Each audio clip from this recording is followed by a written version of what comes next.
6 years vanished like smoke through careless fingers. Mark was gone. Leah, 26, felt hollowed out, a shell. The world outside continued, oblivious and cruel. Her heart a shattered thing, piece by painful piece. She wondered if it would ever beat right again. Her friends meant well. Chloe and Jess brought wine, offered platitudes. "You need to get back out there," Chloe insisted. "Dating apps, Leah. It's how people meet now." Leah flinched. Another man, another risk? The idea felt like swallowing glass. The pressure mounted, gentle at first, then insistent, a daily chorus. "Don't let him win," they'd say, as if love was a battlefield, and she, a soldier. She wasn't a soldier, she was broken. The apps seemed terrifying, a parade of strangers, each swipe, a gamble, each profile, a potential lie. She imagined endless awkward conversations, the forced smiles, the desperate hope. It was all too much, too soon, or maybe too ever. But loneliness was a heavy cloak. It settled in the quiet hours, suffocating.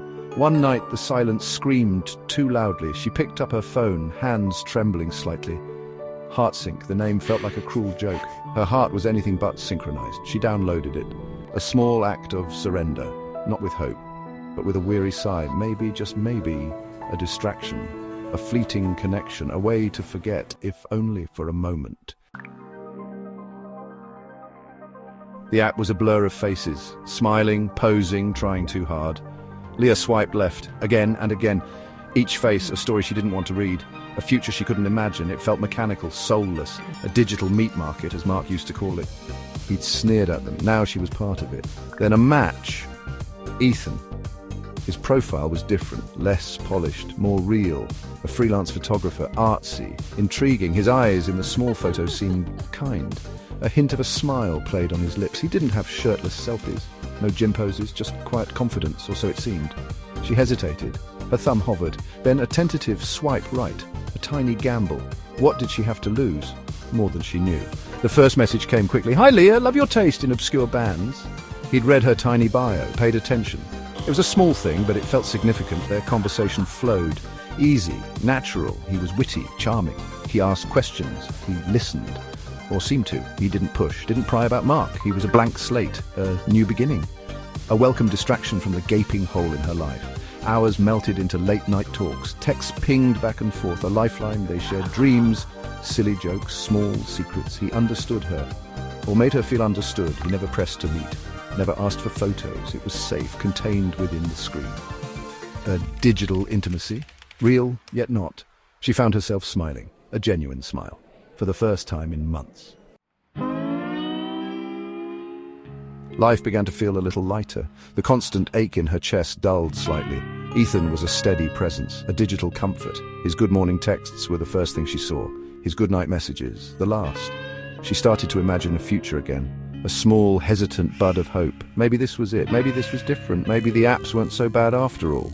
She even told Chloe and Jess about him, guardedly. Then the message. Late one night, she was curled up in bed reading, "Love the blue pajamas, Leah. They suit you." Her blood ran cold, a sudden icy shock. Blue pajamas, her favorite ones, the ones she wore now. How could he know? She never mentioned them, never sent a picture wearing them. Panic began to claw at her throat. A coincidence? It had to be, but the specificity, it was chilling. Before she could reply, another message, an image attached. Her fingers fumbled.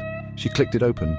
Sickness churned in her stomach. Bile rose. It was her window, her bedroom window, taken from outside in the dark. A blurry shot, but unmistakable.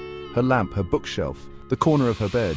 He was out there, or had been, watching. The digital connection had breached her walls. She screamed.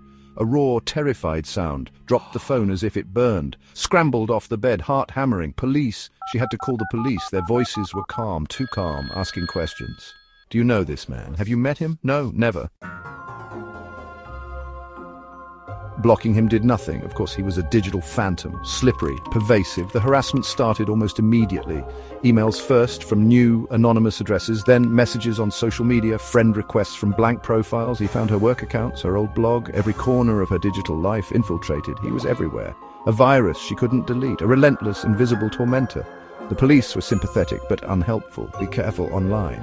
His tone changed. The charm vanished, replaced by something cold, taunting, knowing. He commented on her day. "Rough meeting, Leah." He mentioned the coffee shop she visited, liked the new haircut. He knew her routines, her fears. He twisted her past words, used her shared secrets as weapons, the intimacy they'd built, now a tool of terror. Each notification made her jump. Her phone, an enemy. Every ping, a fresh wave of dread. He was playing with her.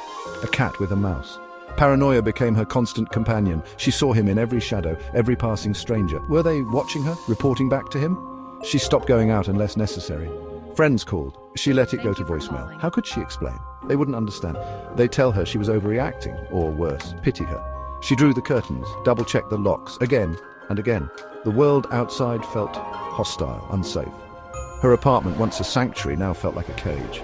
She tried to erase herself, digitally, deleted social media accounts, changed her number, scrubbed her online presence as best she could. But he always found a new way in, a new email, a comment on a forgotten forum. He was relentless, inescapable. Isolation became her world, complete, utter. The vibrant city outside her window faded, became a distant, dangerous hum. Her apartment was her fortress and her prison. Curtains stayed drawn day and night, food deliveries left at the door, untouched for hours. The silence within her walls grew heavy, oppressive, broken only by the frantic thumping of her own heart. She was a ghost in her own life, haunted by a digital spectre. Sleep offered no escape, only a different kind of terror. She dreaded the darkness, the long, silent hours, every creak of the floorboards, every whisper of wind. Was it him? Was he close? She'd lie awake, staring at the ceiling, listening, waiting. For what she didn't know, the exhaustion was a physical weight crushing her.